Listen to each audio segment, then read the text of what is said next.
Warren Buffett has been and continues to be a role model for millions of investors across the globe.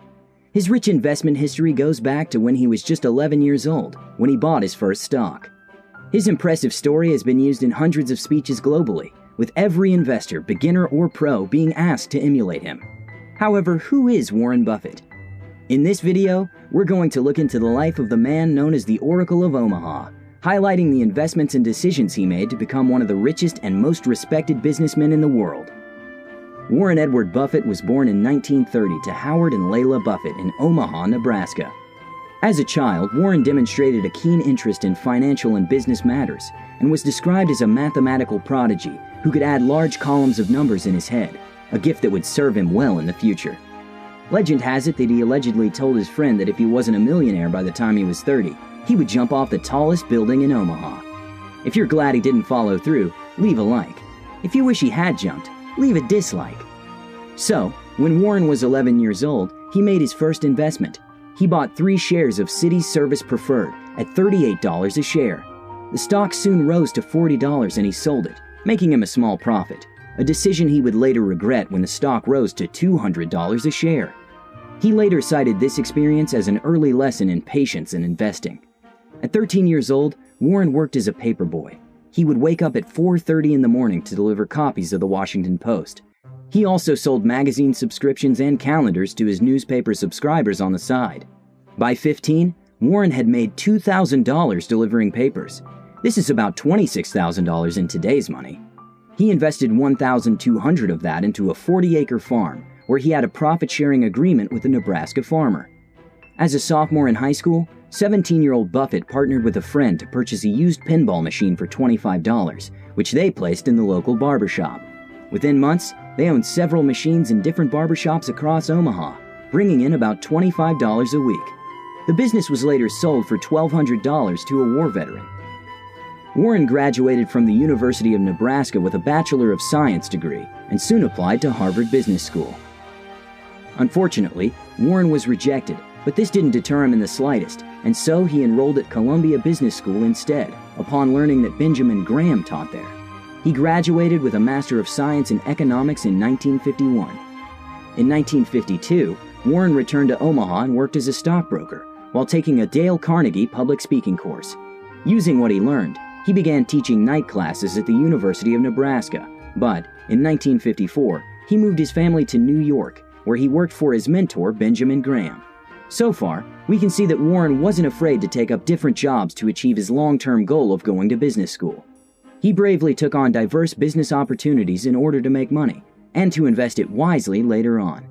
In 1954, Warren accepted a job at Benjamin Graham's partnership, his mentor and university professor's firm. His starting salary was $12,000 a year, about $109,000 in today's money. But in 1956, Benjamin Graham retired and closed this partnership. By this time, Warren's personal savings were over $174,000, which is about $1.5 million in today's money. Although Warren had moved around a lot over the years, he eventually decided to settle in his hometown of Omaha, in a house that cost him $31,500. Most millionaires live in houses that cost millions of dollars, but surprisingly, Warren's frugal nature made it difficult for him to accept that price tag. Warren spent most of his time as an investment salesman and a securities analyst. In 1956, he started the Buffett Partnership with his close friends and family. The partnership had unique conditions attached to it. Starting off, Warren asked one of his partners who was a doctor to find 10 other doctors willing to invest $10,000 each in his partnership. Eventually, 11 agreed, and although Warren would initially only invest $100 of his own money, he would reinvest management fees and grow his stake in the partnership. By 1960, Buffett had opened a total of 7 partnerships and had a 9.5% stake in more than $1 million of partnership assets. By 1962, Warren Buffett became a millionaire because of his partnerships, which had an excess of $7 million, over which $1 million belonged to Warren. He soon merged these partnerships into a single entity.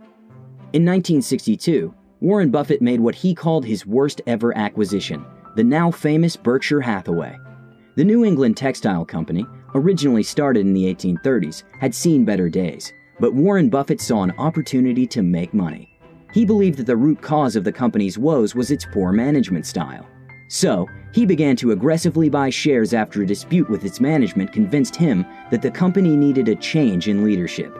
But still, the business kept losing money. Times were not kind for the old textile giant. In 1966, it became obvious that the golden glory days of the old New England Textile Company were over. And so, Warren made a radical shift in the company's business dynamics that would propel it into the giant it is today. Buffett shifted Berkshire's focus gradually, away from its traditional textile endeavors, and instead using it as a holding company to invest in other businesses. In 1967, Berkshire had enough money left to purchase 2 insurance companies, the first of many insurance companies he would buy. This was the turning point of Berkshire Hathaway's phenomenal success story. Warren used the insurance company's substantial cash flow to finance further acquisitions. Berkshire Hathaway today has a portfolio of over 1,000 companies under management, with total assets exceeding $700 billion. Warren Buffett became a billionaire in 1990, when Berkshire started the sale of Class A shares. Warren is currently known for his contribution towards charity. One of his biggest donations was to the Bill and Melinda Gates Foundation, where Warren gave 185 million shares of Berkshire Hathaway at a market value of $28.3 billion. Today, Warren is worth over $84 billion. And although physically he might be unremarkable, looking more like your grandfather than a corporate titan, intellectually he is unrivaled and considered a genius. His simple, straightforward, and honest nature is hard not to love, and his wit and charm have captivated the world. While it's easy to think of him as a mythical figure, Warren Buffett is simply a person who found what he loved at an early age and stuck with it his entire life. Thanks so much for watching, and if you like this video, please share it with your friends and family. It helps the channel a lot. Leave in the comments section your thoughts about this video and who we should cover next. With that said, thank you guys so much for watching, and I'll see you on the next one.